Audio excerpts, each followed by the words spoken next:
샬롬 일론 머스크 25번째 49장 특이한 만남. 우리가 속한 시뮬레이션 창조자들, 즉 우리가 현실이라고 믿는 그것을 고안해낸 악당들은 때때로 가장 복잡한 시기에 혼란스러운 새로운 서부 플롯을 만들어내는 반짝이는 새로운 요소를 던져놓곤 한다. 그렇게 2018년 봄 앰버 허드와의 이별로 감정적 쓰나미에서 호적되던 머스크의 삶에 그라임스라는 예명의 영리하고 매혹적인 퍼포먼스 아티스트 클레어 푸세가 등장했다. 이 새로운 요소는 이후 머스크가 새 자녀를 더 두고 간간히 가정에 충실하며 심지어는 고삐 풀린 래퍼와 공개적인 대결까지 벌이는 서브 플롯을 창출한다. 밴쿠버에서 태어난 그라임스는 머스크와 사귀기 시작할 무렵 이미 4장의 앨범을 발표한 상태였다. 공상과학 테마와 빔을 바탕으로 한 그녀의 매혹적인 음악은 드림팝과 일렉트로니카의 요소들을 음향적 질감과 결합한 것이 특징이었다. 그녀는 모험적인 지적 호기심을 보유했기에 더 이상 인간이 통제할 수 없을 정도로 발달한 인공지능이 자신의 권력을 얻는 것을 돕지 않는 인간은 누구든 고문을 하게 되리라고 상정하는 로코의 바실리스크라고 알려진 사고 실험과 같은 자극적인 아이디어들에 관심을 갖게 되었다. 그녀가 걱정하는 것과 머스크가 우려하는 사안이 일맥상통했던 셈이다. 머스크는 로코의 바실리스크와 관련해 말장난을 트윗하고 싶어 구글로 관련 이미지를 검색했고, 그라임스가 2015년 피 없는 살해 뮤직비디오에 그런 요소를 사용했다는 사실을 알게 되었다. 그라임스와 머스크는 트위터를 통해 대화를 나누게 되었고, 현대적 방식에 따라 다이렉트 메시지와 문자 메시지로 대화를 이어나갔다. 두 사람은 이전에 만난 적이 있었는데 아이러니하게도 머스크가 앰버 허드와 함께 탄 엘리베이터 안에서였다. 그때 그 엘리베이터에서 만났던 거 기억해요? 어느 늦은 밤 머스크와 그녀까지 셋이 만나 대화를 나누던 중 그녀가 머스크에게 물었다. 아유, 정말 이상했어요. 특이한 만남이었지. 머스크가 동의했다. 당신이 날 아주 강렬하게 쳐다봤잖아. 아니요, 그녀가 정정했다. 이상한 눈빛을 보낸 건 당신이었죠. 로코의 바실리스크에 대한 관심으로 트위터를 통해 다시 만난 후 머스크는 프리모트 공장으로 그녀를 초대했다. 그는 그곳이 데이트하기에 좋은 장소라고 여겼다. 2018년 3월 말 주당 5,000대 생산이라는 목표를 향해 정신없이 바쁘게 움직이던 때였다.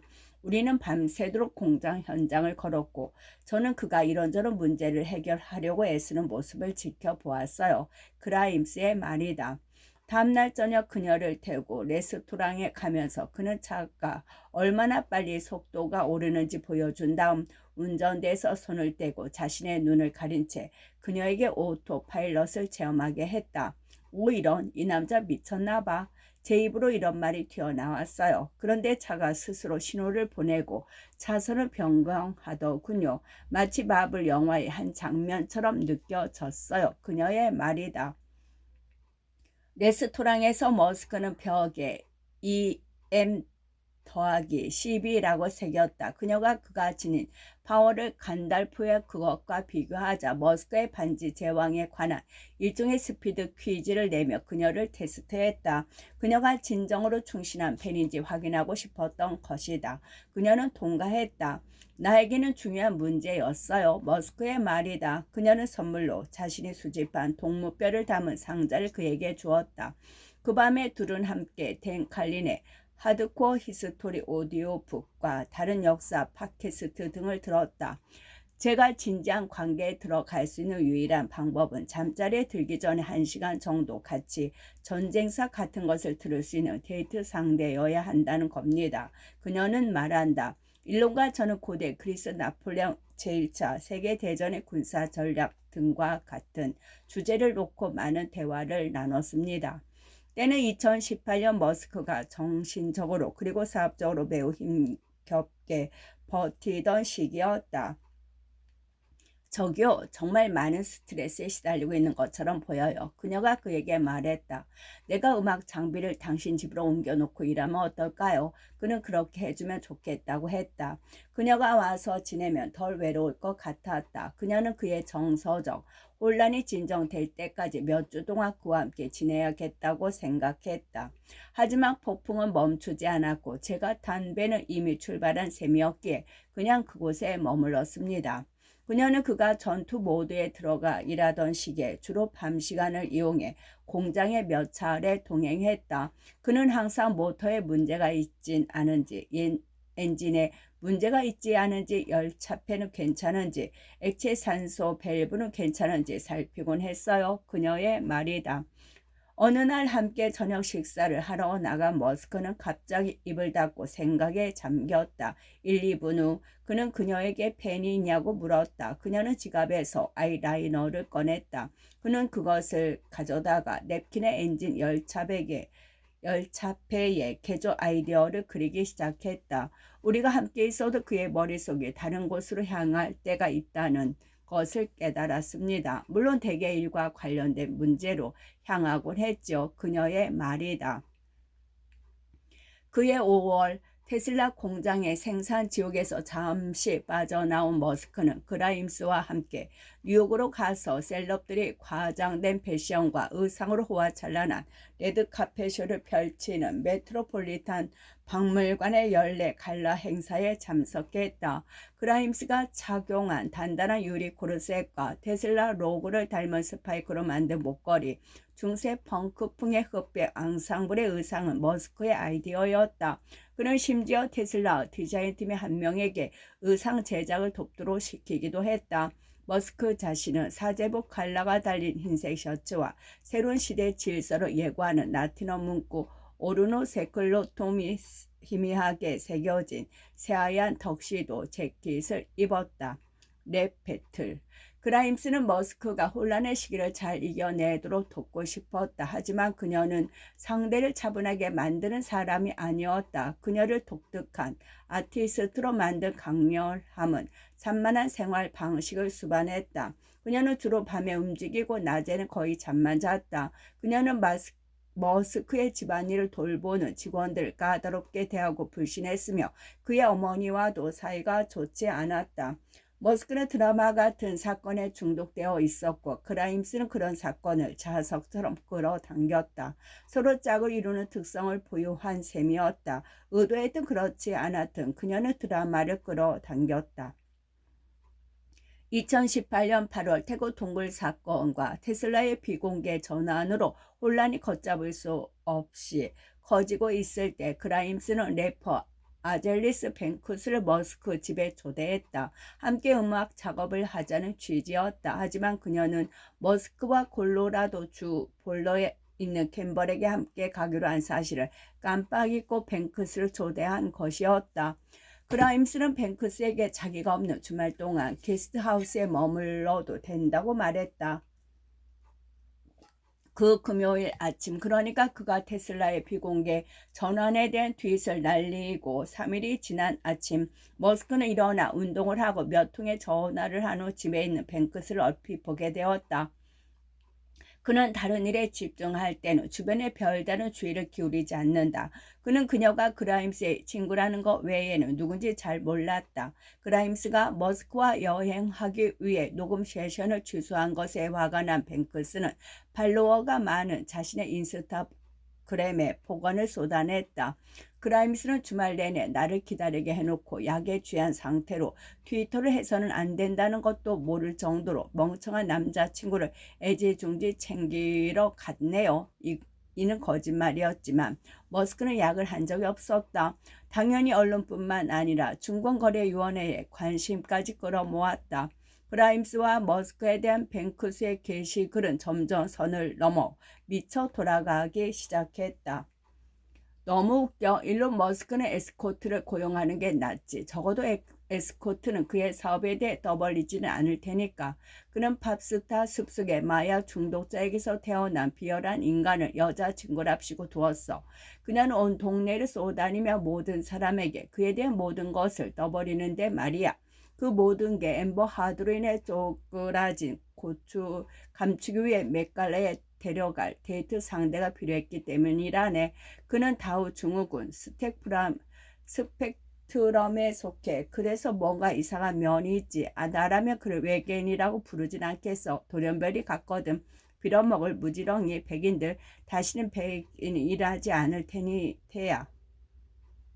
비즈니스 인사이더의 요청으로 전화 인터뷰를 진행하면서 뱅크스는 이 상황을 테슬라를 비공개로 전환하겠다는 머스크의 약속과 연결시켰고, 이는 법적으로 문제를 더욱 악화시켰다. 그 트윗 이후 그가 부엌에서 다리 사이에 꼬리를 말아놓고 뒤를 봐줄 투자자를 찾아 헤매는 모습을 봤어요. 그녀가 말했다. 스트레스를 받아 얼굴이 뻘겋게 달아올라 있었죠. 그때까지만 해도 머스크와 관련된 괴상한 이야기는 오래가지 않았다. 이 이야기는 약 일주일 동안 타블로이드 신문들에서 센세이션을 일으키다가 뱅크스가 사과문을 올린 후 사그러졌다. 글라임스는 이 이야기를 음악의 소재로 삼았고 2021년 100% 비극이라는 제목의 노래를 발표했는데, 내 인생을 파괴하려던 안젤리나 뱅크스를 물쳐야 한다는 내용을 담고 있다. 다양한 버전의 머스크. 그런 드라마에도 불구하고 그라임스는 머스크에게 좋은 파트너였다. 엠버 하드 그리고 머스크 자신과 마찬가지로 그녀 역시 혼돈을 지향했지만, 엠버와 달리 그녀의 혼돈은 친절과 심지어 달콤함이 뒷받침하고 있었다. 저의 던전 앤 드래곤 성향은 혼란한 선에 가깝지만 엠버의 성향은 혼란한 악에 가깝습니다. 그라임스의 말이다. 그녀는 바로 이 점이 머스크가 엠버에게 빠져든 이유라는 것을 깨달았다. 그는 혼란한 악에 끌립니다. 그의 아버지와 그가 자란 환경이 그랬기 때문에 나쁜 대우를 받던 습성이 금세 다시 젖어드는 겁니다. 그는 사랑을 비열하게 굴거나 학대하는 것과 연관시킵니다. 에롤과 엠버가 일맥상통한 셈이죠. 그녀는 그의 강렬함을 즐겼다. 어느 저녁 둘이 3D 영화 알리타 배틀 엔젤을 보러 갔다. 하지만 너무 늦은 바람에 3D 안경이 모두 동난 상태였다. 머스크는 화면이 완전히 흐릿하게 겹쳐 보이는데도 끝까지 그냥 영화를 보겠다고 고집했다. 그라임스가 비디오 게임 사이버펑크 2077에서 자신이 연기한 사이보그 팝스타의 목소리 녹음을 하고 있을 때는 그가 200년 된 총을 휘두르며 스튜디오로 나타나 카메오로 출연하게 해달라고 떼를 썼다. 스튜디오 사람들이 진땀을 뻘뻘 흘렸어요. 그라임스의 말이다. 머스크가 덧붙인다. 나는 무장했지만 위험하지는 않다고 말했지요. 결국 그들은 물러섰다. 게임 속 인공 두뇌 이식이 그가 뉴럴핑크에서 하고 있던 일의 공상과학 버전이었기에 아주 공감이 갔거든요. 라고 그는 말한다. 머스크에 대한 그녀의 기본적인 통찰은 그의 두뇌 배선이 다른 사람들과 다르다는 것이었다. 아스퍼거 증후군을 가진 사람을 상대하는 것은 어렵습니다. 그녀는 말한다. 그는 주변의 분위기를 읽는데 능숙하지 않습니다. 그의 감정 이해력은 보통 사람과 매우 다릅니다. 사람들이 그를 판단할 때 그의 심리적 구성을 염두에 두어야 한다고 그녀는 주장한다. 누군가 우울증이나 불안증을 앓는 경우 우리는 측은히 여깁니다. 하지만 아스퍼거 증후군이 있는 사람에 대해서는 그저 치부해 버리고 말죠. 그녀는 그의 다양한 모드를 탐색하는 법을 배웠다. 그는 수많은 마음과 상당히 뚜렷이 구별되는 다양한 성격을 가지고 있습니다. 그녀는 말한다. 그는 매우 빠른 속도로 그 사이를 오갑니다. 방 안의 공기가 바뀐 것이 느껴진다면 그것은 갑자기 모든 상황이 그의 다른 상태로 넘어가 버렸기 때문인 거죠. 그녀는 그의 각기 다른 성격들이 음악이나 인테리어에 대한 취향도 다르다는 것을 알아차렸다. 제가 가장 좋아하는 버전은 버닝맨 같은데 가고 카우치에서 자고 통조림 수프를 먹고 차분하게 지나는 일론 지내는 일론이에요. 당연히 그녀가 가장 싫어하는 버전은 악마 모드에 빠진 일론이다. 그의 악마 모드는 어둠으로 들어가 머릿속 폭풍 속으로 침잠하는 상태입니다. 어느 저녁 그들이 나를 포함한 일행과 함께 저녁 식사를 하고 있을 때 어두운 구름이 모여들며 머스크의 기분이 바뀌는 모습이 내 눈에 들어왔다. 그라임스는 천천히 그에게서 떨어져 거리를 두었다. 밖에 놀러 나오면 저는 항상 제대로 된 일론과 함께 있는지 확인합니다. 그녀가 나중에 설명했다. 그의 머릿속에는 저를 싫어하는 남자들이 있고 저도 그들을 좋아하지 않거든요. 때때로 일론의 버전 중 하나는 다른 버전의 한 일을 기억하지 못하는 것처럼 보이기도 한다. 그의 뇌에 특정 공간이 들어가 있을 때 누가 무슨 말을 하든 전혀 기억하지 못할 수 있어요. 그라임스는 말한다. 그런 식으로 특정한 무엇에 집중하고 있을 때 외부적인 자극을 포함해 외부 세계에서 들어오는 어떤 정보도 받아들이지 않아요.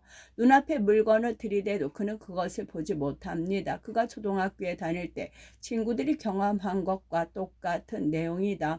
2018년 머스크가 테슬라와 관련해서 감정적 혼란에 빠져 있을 때 그녀는 그를 진정시키려고 노력했다.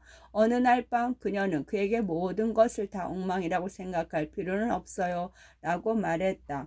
모든 일에 항상 흥분할 필요도 없고요. 그러나 그녀는 또한 다른 사람들이 이해하지 못하는 방식으로 그의 불안감이 성공의 원동력이라는 것을 이해했다. 그녀가 이것까지 이해하는 데에는 조금 더 시간이 걸렸지만 사실 그의 악마 모두도 마찬가지였다. 그의 악마 모두는 많은 혼란을 이야기합니다. 하지만 목표를 달성하게 만들기도 하지요. 50장 테슬라의 중국 공장. 테슬라 2015에서 2019년 중국 공장. 상하이 태생의 물리학 올림피아드 우승 경력자로서 펜실베니아 대학교 시절 머스크의 물리학 실험실 파트너였던 로빈 레는 자동차에 대해 잘 알지 못했다. 사실 그가 아는 것의 대부분은 1995년 졸업식을 마치고 머스크와 함께 떠났던 미국 횡단 도로 여행에서 배운 내용이었다. 머스크는 그에게 수동 변속 차량 운전법과 고장난 BMW 다루는 방법을 가르쳤다. 이후 델 컴퓨터 산하의 플래시 드라이버 제조 자회사 CFO가 된 렌에게는 하등 쓸모가 없는 기술이었다. 그래서 그는 20년 후 머스크가 펠로엘토에서 점심을 같이 하자고 초대한 후 제안한 내용에 깜짝 놀라지 않을 수 없었다. 중국에서 자동차를 판매하는 것, 그것이 테슬라의 글로벌 시장 재패라는 야망의 열쇠였지만 상황이 잘 풀리지 않았다. 머스크는 2명의 중국 관리자를 연이어 해고했고 한 달 동안 중국에서 120대밖에 판매하지 못한 후에는 중국에서 일하던 간부팀 전원을 해고할 준비까지 했다. 그는 점심 식사 자리에서 렌에게 어떻게 하면 테슬라의 중국 사업을 바로잡을 수 있을까라고 물었다. 렌은 자동차 산업에 대해선 잘 모른다면서 중국에서 사업하는 방법에 대한 몇 가지 고차원적인 개념만 설명했다. 다음 주에 부총리를 만나러 중국에 갈 거야. 같이 갈 수 있겠어? 자리를 마치고 일어나면서 머스크가 말했다. 렌은 머뭇거렸다. 중국 출장을 막 마치고 돌아온 상태였기 때문이다. 하지만 그는 머스크의 임무에 동참하고 싶은 거부할 수 없는 끌림을 느꼈고 다음날 아침 이메일을 보내갈 준비가 되었다고 말했다.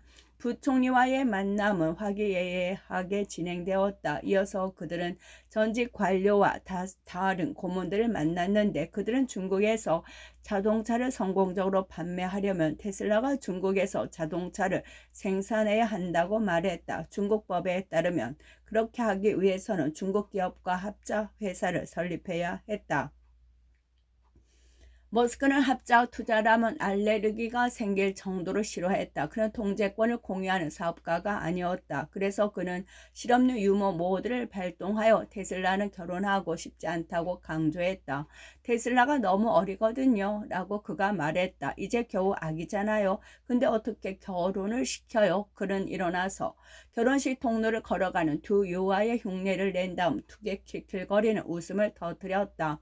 방해했던 다른 사람들 모두가 웃었지만 중국인들은 다소 미적 웃었다.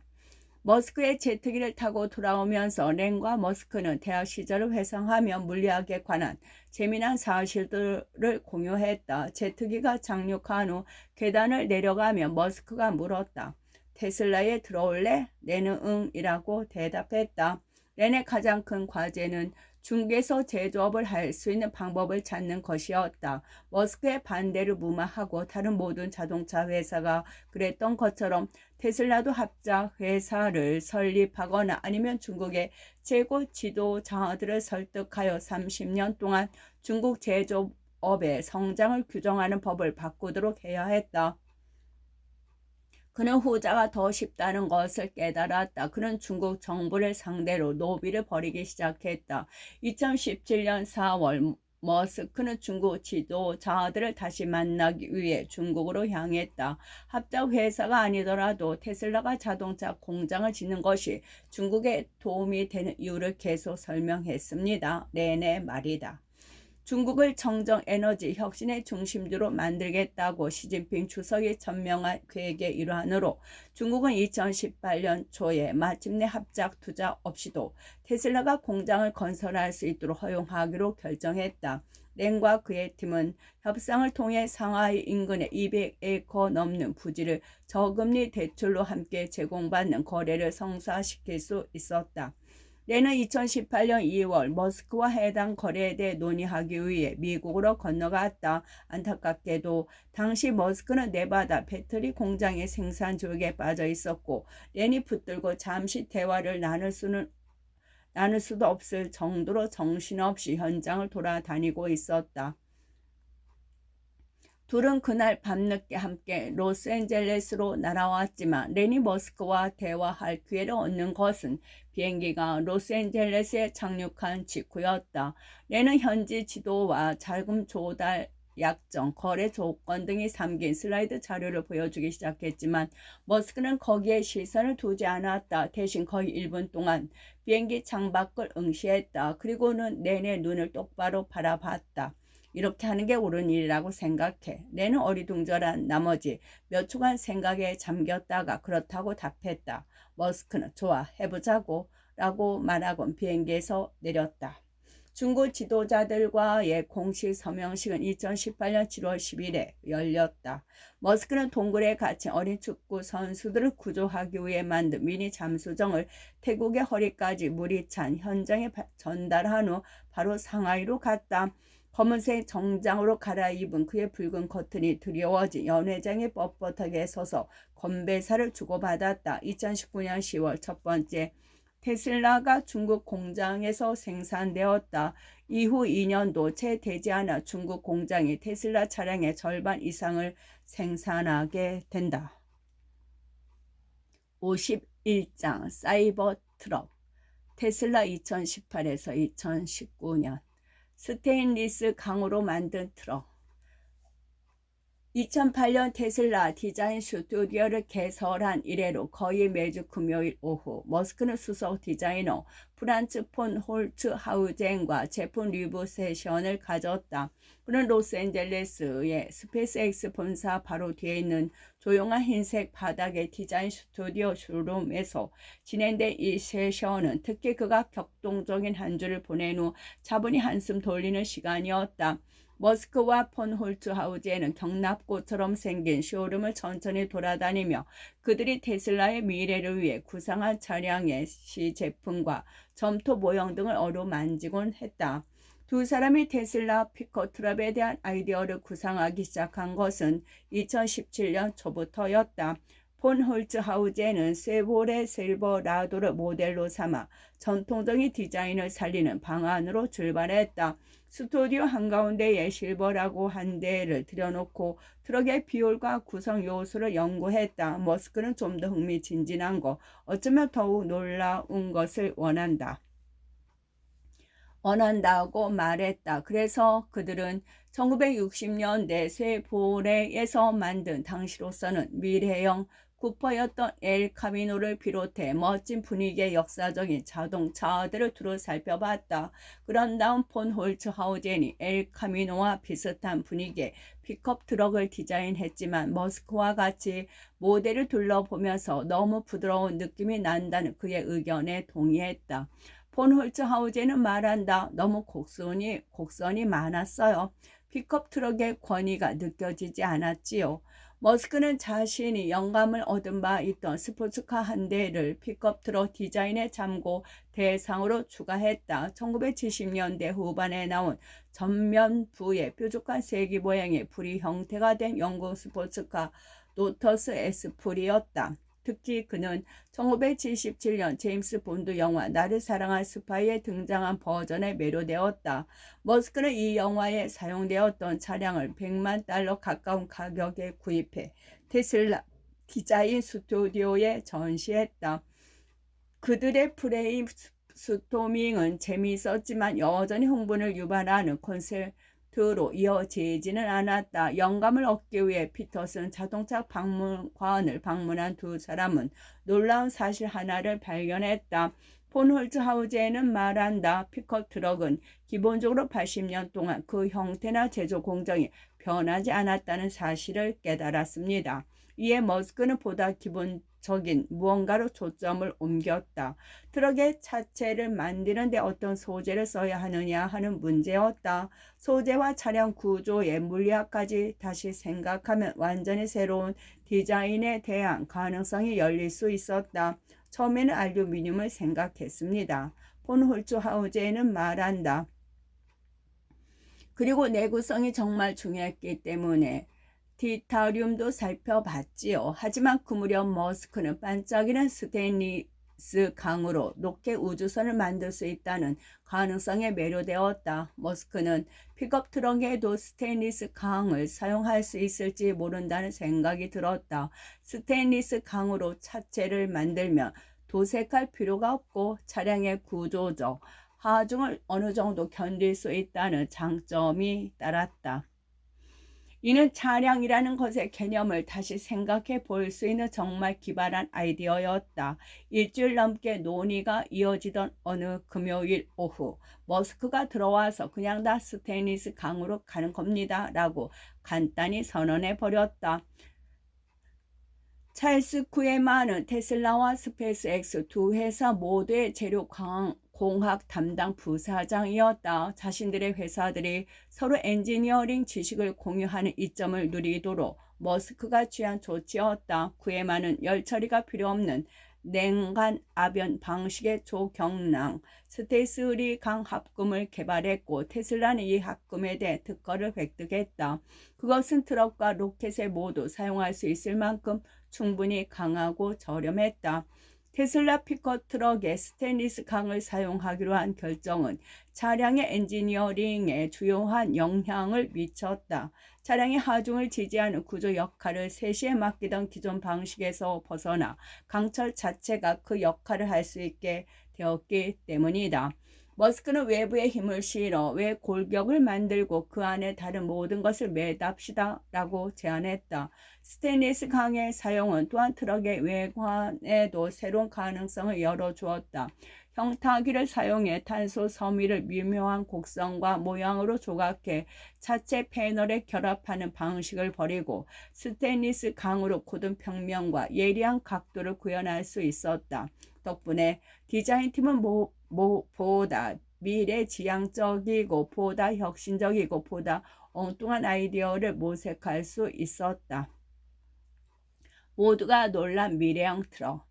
2018년 가을 머스크는 네바다와 프리모토 공장의 생산 지옥 과정과 소화 성애자 및 테슬라의 비공개 전환 트윗 소동 그리고 본인의 인생에서 가장 고통스러운 한 해였다고 할 정도로 극심했던 정신적 혼란에서 막 벗어나고 있었다.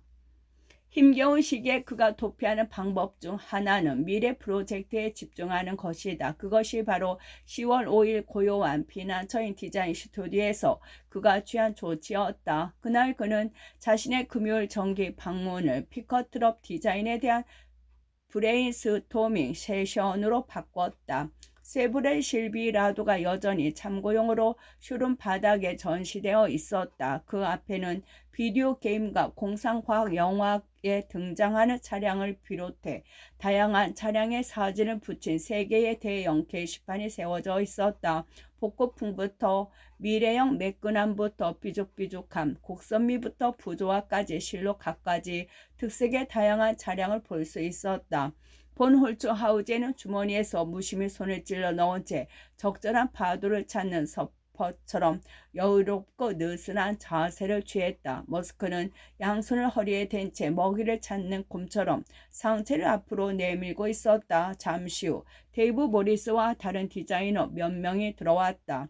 머스크는 게시판에 걸린 사진을 훑어보다가 미래지향적이고 사이버틱한 느낌의 차량에 끌리듯 다가섰다. 그들은 최근 모델 3 크리스오버 버전의 모델 Y의 디자인을 결정한 상태였는데 직원들이 머스크가 제안한 좀 더 급진적이고 파격적인 디자인을 처리하도록 설득해도 무난한 방향으로 결정된 것이었다. 디자인을 처리하도록 설득해서 무난한 방향으로 결정된 것이었다.